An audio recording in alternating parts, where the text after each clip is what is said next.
So I'm excited to welcome to the show for the first time in actually quite a few years, Kelly Khumalo.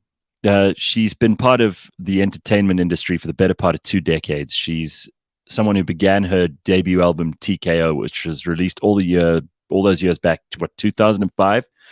She's since released widely loved and critically acclaimed albums. Marks 2022 with a milestone 10th solo offering, and she's got a range of entrepreneurial endeavors too, which are worth discussing. Her own gin, her own skincare range. She's also featured on shows across networks with her latest project titled Life with Kelly, which is on Showmax, and it's currently on the third season. I think the last time we saw her was actually in 22. In fact, I got a picture of it here. Look at this. Oh, It wasn't that wow. long ago. Now look at this. What a throwback. Yeah. That's like a I good know. throwback That's great, huh? Friday. I Mhm. don't. It's not too bad. And she's got a show that she wants to tell us about. It's called From a God to a King at the Theatre of Marcellus, which is at Emperor's Palace, and that is happening not this coming Saturday, next Saturday, the 18th of February in 2023. So it's a great pleasure to welcome Kelly Khumalo. How are you, gorgeous? Morning, how are you? How are you, baby? I'm very good, how are you? I'm sorry, we had some communications issues just now, but I believe you also had some load shedding. I still do. Oh my God. How Yeah. irritating. It's nice to see you though. You're looking fabulous as always. Oh, thank you. You're being kind. I don't feel fabulous at this point. No bullshit. Bullshit. I mean, listen, what you've been through, and I mean, like, listen, you've been in the entertainment business as long as me, pretty much, and I've What seen I've say, seen Gareth? You are trying to what's that? give away my age to the people. That's not nice. Hey, it says in your bio almost 2 decades of work. So yeah, I'm giving it away because I mean, listen, if you've been in this business for that long and you still look as good as you do, you're doing something right. Yeah, I must be doing something right. Thank you so much, Gareth. All right. So first of all, let's just do this because I know that you are here to plug your show, which is happening at the Theatre of Marcellus at Emperor's Palace next Saturday, and obviously people are going to want to come to this. You've got thousands of fans all over South Africa, millions maybe, and yeah, people have been waiting for you to put out a new album. This is very exciting. This is going to be an exclusive showcase, right? Yes, definitely exclusive, especially for my fans and also the people that have been waiting for the album. It has taken me almost 2 years to release this album. It's been a lot of work, and I'm still working at it. I'm not done with the visuals yet, which will come out before the end of this month. So the fans can look forward to literally the soundtrack of my life. It's going to be a very interesting thing if it's a soundtrack to your life because there's a lot of different songs. I know, right? So, Kelly, listen, there's so much noise always on social media. And I wanted to know right up front, how are you coping with all of this? Because, people are commenting on, baby daddy number 3. There's backlash. There are people who love you. There are people who hate you. How do you feel about this shit when you go online? And do you go online? Do you actually have like Twitter on your phone? I have Twitter and I have Instagram and I have TikTok. First of all, I'm not coping, I'm leaving. And I think a lot of you, all of you can see that. And secondly, I actually don't care what people think. I'm happy with my life. I'm happy with my decisions. I'm happy with where I am in my life. So literally, I don't care. It's just the noise that really don't affect me anymore. Maybe if this had happened a couple of years ago, where I had not found the woman that I am or not realized my power as an individual, maybe somehow it would have affected me or it would affect me. It doesn't. It's their noise. Let them own it. It has absolutely nothing to do with me. Sure. I love that. What a strong answer. I sometimes, I'll be honest with you. I sometimes, it gets to me once every, 500 comments or whatever. And I don't have Twitter on my phone. And I've been called everything. I know you've been called everything as well. I know, Gareth, but this is a person that you don't even know. Why do Yeah. you want a person who doesn't know you to define your day, to define you, to determine how you should and should not feel? Have you ever met any of these trolls who say things about you in person? Has anyone ever had the balls to come up to you in person and Oh, actually no one say, at the balls. I wish they would try. because you would know what to say to them, right? It's not so much about what I would say to them. I'm not Well, too much of a talker, really, Gareth. I'm an action person. so what I love is your, and I've seen a couple of episodes of Life with Kelly, which I can't believe is third season already. And you really are like, you're not afraid to let it all hang out. You're not afraid to let everybody into your life. And I know that it's not because you need the money.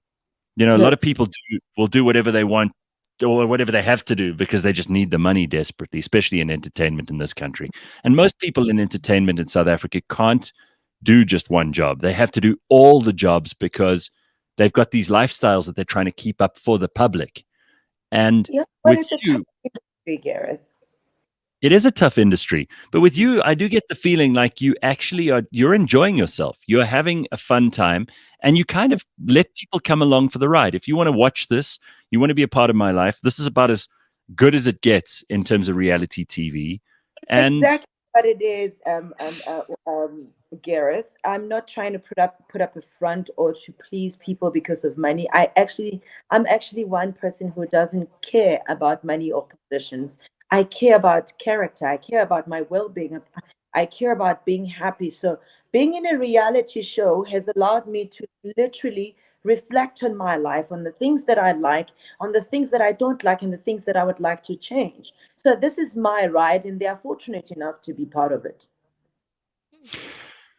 you know, your life is also, there's been ups and downs, and we've all been part of that too. It's been incredible to kind of watch you come back from some really, really ugly things. People have called you terrible names, and I know you've already addressed the fact that you don't care about what strangers think of you. But it is Yeah. also difficult to figure out who your friends and your enemies are. Do you have real friends? I mean, do you have a group of people who you are super close to, who tell you when you're out of line, who tell you when you're a bit full of yourself, who will be there to support you when like shit's going down? Do you have a crew? I do have my people. However, like you said earlier, it's quite hard to see who the real ones are. And it takes a lot of, discernment, and also it takes you having to know who you are so that you are able to detach from things that don't resemble who you are. So in this industry, it's quite tough. So I'm blessed enough to have a few. I've lost friends, Gareth, Mm. to be quite honest with you, simply because we are no longer, pulling the same direction, and we don't want the same things in life. And there's no beef whatsoever, but it's just us growing apart, and I'm blessed to say that I have people that really care about me. I have my family, and I have, a couple of friends, handful kind of friends that are really there, that are genuine for now. I don't know what the future holds, and if they do change, I literally would not hold it against them. It's a journey. It's also hard to be friends with someone who's in the public eye because sometimes you get dragged into it. So, Mhm.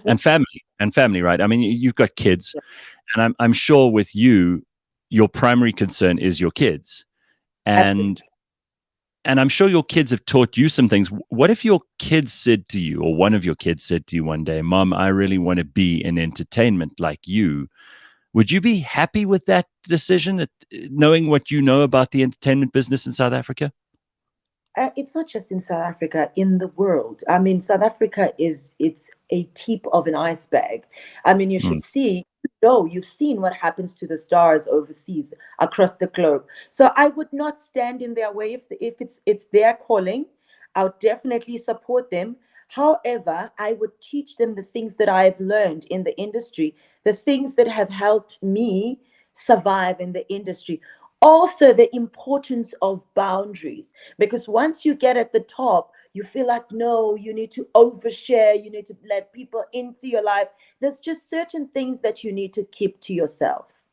So where do you draw that line? And imagine like we're your kids now, and what are those really tough lessons? Because I mean, you do have a unique experience in South Africa. You talk about how this is a thing all over the world, but I I've I've seen people say the most appalling things about you. Like it's just it must come from jealousy and shit. But I've seen like people say you're a witch and you've got like muti and like insane shit, especially during that whole thing with Senzo. You took such heat from people, and you still are in some ways. It's Um, how do you teach your kids I've about left, that shit? I've left all of that behind. Like I said earlier, I've moved on. If they would like to remain in the past, good for them. That was my journey. I endured the pain.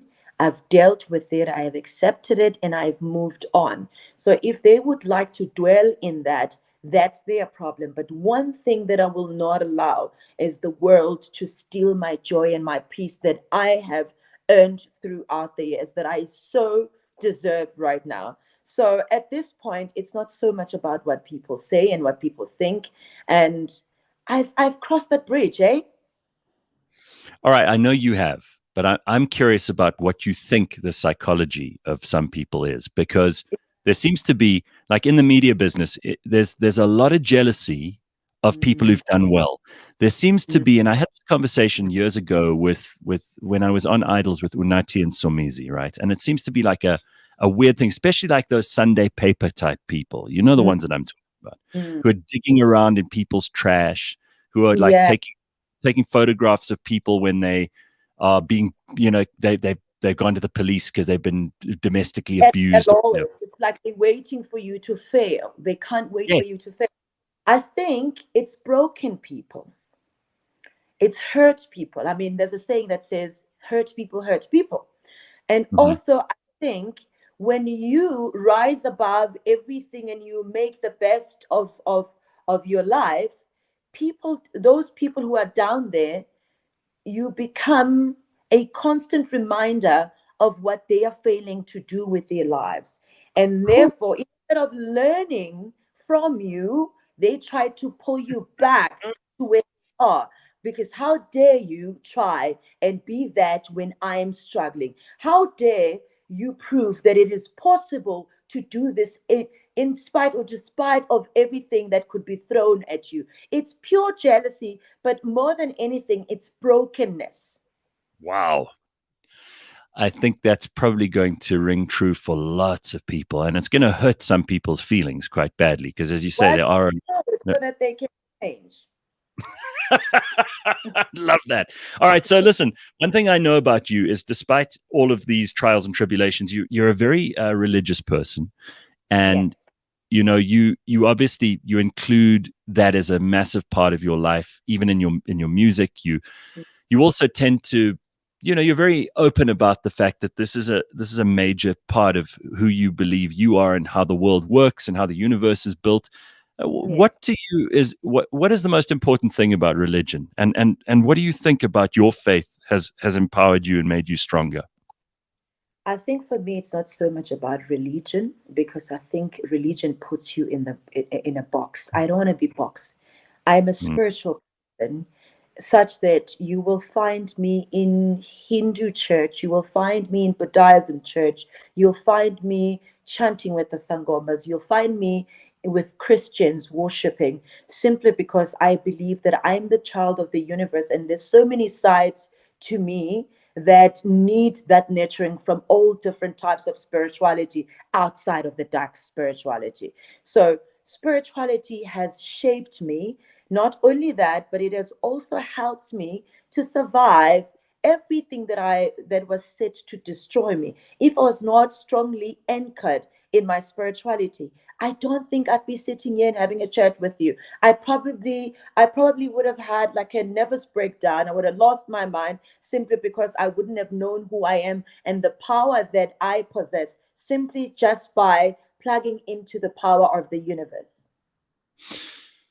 Yeah, that's that sounds to me like the kind of open-minded spirituality that some people just they're not willing to accept that either. That's also a problem to some people. Now, what about the music in this show? You said it's like the soundtrack to your life. So give us a little bit of insight into how you decided to put this together, because there would be songs about the pain and about the difficulty, but there'd also be songs about the joy that you spoke about, right? I mean, there's a song that is about the joy. There's a couple of them. I think there's two love songs. And as South Africa knows that I'm a girl who loves love. I believe in love, and I think I'll forever believe in love. And I strongly believe that we were created by love for love. So there's this song that's dropping next week. It's called Mina Now. It's me and you. You know Zulu. Mm-hmm. Talks about beautiful love story of two people that have gone through so much together, and they are willing to stick by each other until the ends of time. And I think I'm at that point in my life where I'm like, you know what, I am happy, I'm blossoming, I'm glowing, and I found that person that truly is that person that I want to go through the ups and downs of life with. So it's not so much about the pain, but it's also about celebrating the beauty of love, the beauty of being alive, the beauty of being blessed by with a partner that is able to, love you as you are with all that you've been through, and they're willing to look past your scars and all of that. And music is just like one of the greatest ways to express yourself and for other people to really get to know you. In fact, it's probably more intimate than if you sat and spoke to people for 3 hours, right? Yes. So tell me, because there are lots of people with comments and questions in here. I'm going to give some of those to you in a moment. But over the years, how have you seen the music business change? Because when you started off, what was that, like 2005? I think I said, with TKO, right? Yeah. Um, the music business was a whole different universe then, and it was easier to sell the music. Now it all comes down to performances, right? And it's probably tougher than ever because you have to get the YouTube hits. I mean, I see this number, and just tell me if this is right. Apparently, you've garnered like more than 138 million streams over your career on the internet. Is that right, or is that just something that the PR people made up? Because it sounds No, it's not. Like, I am like the ancestor of the industry right now, so those numbers make sense. And I've made good music, really good music. And when I look back, well, I could have done more, Gareth, I could have done more, but I'm happy with what I've done with it. It's been how many? 7 albums. And this one, From a God to a King, is my eighth one. So for 7 albums in South Africa, I mean, a South African artist, I think I've done very well for myself and still be hell relevant. yes, hell So, yes. you know, Do you actually, feel do you feel pressure? I mean, when people say, you use the word relevant now, and people use that word, they don't actually know what it means when they haven't been in the business. I mean, we talk about Madonna quite a lot on this show because she's been making making a bit of noise lately. And yeah. people are talking about her and how she doesn't even look like Madonna anymore, and maybe she should calm down because Why she's does in it her. look like it? No, you still look like Kat. What are you talking about? You look amazing. I'm just making sure, I think being an ancestor has a tendency of, especially the word relevance. I think that word is highly dangerous because people don't maybe understand the meaning of it. Once you hear the word relevant, you want to look like what's happening now. You want to change how you look, you want to change how you sound, and therefore you are no longer true to yourself, which is quite dangerous. So, hence, I'm asking, do I still look like myself? Am I still on the right track? Because the main important thing here is to be true to yourself, which I think is one tool that has helped me remain relevant in the industry. Well, I mean, how am I looking? Do I look much older than the last time I spoke to you? Let me take a good look. You still look amazing, Karen. Here, I'll give you a close up. Here we go. Oh my God, you haven't aged one bit. It's because I'm. You said you're an ancestor. I'm umtagati, so that's my secret. No, it for you. Tagatis get aged very quickly. No. Okay, I'm kidding. I promise, I'm kidding. So quickly, if you had to tell people, because you share so much of your life, but if you had to say to me what the best thing is about being Kelly Khumalo, what would you say that is? Like when you wake up in the morning, because you strike me as the sort of person who you're happy to be you. I mean, first of all, anyone who can look as fresh as you do at 7 o'clock in the morning, I mean, ask Simpiwe. We wake up like every day at this early hour, and it's just terrible. It's not great. You look fantastic. Now, first of all, I imagine you going up to the mirror and you think, "Yeah, this is good. This is a good way to start my day." Um, Listen, I said all the time. I think one thing about me is that I love taking good care of me. It matters how I look, it matters how I feel. So if there's something that I'm not happy about, I change. If there's something that um, what are we talking about here? Like going for skin treatments and hair, or are we talking about like plastic surgery? go for skin Everything. treatments. I take my injections. I take my vitamins. I still Hey, go to the gym, by the way. So yeah. those are the, even with outfits. I don't just get dressed for the sake of getting dressed or for the sake of covering my body. It's all about, do I look good? Am I happy? Is this the image I want to present to the public? So it's very important. I noticed that tattoo. Have you got a bunch of them, or is it just that one? I have a bunch of them. Oh, okay. How many altogether? What are we talking? What I are we talking? How many? Come on, tell me the number. I think 14. Wow. Okay. I also want more, by the way. Are there any tattoos that only a few people have seen because they're in very, very interesting places? Well, not necessarily. When I was 21, I got myself a tramp stamp, which I did not know was a tramp stamp. Thank What is that? God Right above the your tramp ass. stamp has changed. It's no longer on your back, it's on your thigh now. So I'm Ah, on the move. okay. We can't call it a tramp stamp anymore. Good. Okay. So, what's the worst thing about being Kelly Kumalo? What like? Because I know you mustn't give me one of those spiritual answers of like, oh no, I'm very in touch with myself. Because on a No, good day, don't on a good worry. day, However, I'm a Scorpio. I tell it like it is. all right. Um, I think the worst thing about being me is the fact that I always expect more from me. So I you're hard think on you. I'm my worst enemy. I'm never happy with anything. Like I always want to do more. Even if it's enough, I look at it and I'm like, no, Kelly, more. And sometimes it's not necessary because what it does, it robs me of actually enjoying the beauty of who I am now and what I have now because I'm always looking into the future, what I Yeah. can do, what I can change, and then miss out in the present. Someone told me the other day, in fact, it could even have been, we've got a psychologist called Dr. Hanan who's on once a week with us. And I think it was him. Someone said to me, if you spend 60% of your time in the present, you will be a happy person. If you spend, Absolutely, if you spend absolutely, more, if you spend more than 20% in the future, you'll have anxiety. So you must only do 20% into the future. And if you spend exactly. more than 20% in the past, you'll be depressed. So you must never do more than 20% in the past. So the majority of the time, you must be here in the now. And I And think that's I've probably, actually read a book called The Power of Now. So oh, I yeah? revisit I revisit the book every now and then because I tend to travel quite a lot. So I'm always in the future. What can I do? What would happen if this happens? And Mm. yesterday, just yesterday, as I was going down the staircase, I'm like, no, Kelly, you need to embrace the power of now. So you can't change anything about tomorrow. Tomorrow will take care of itself.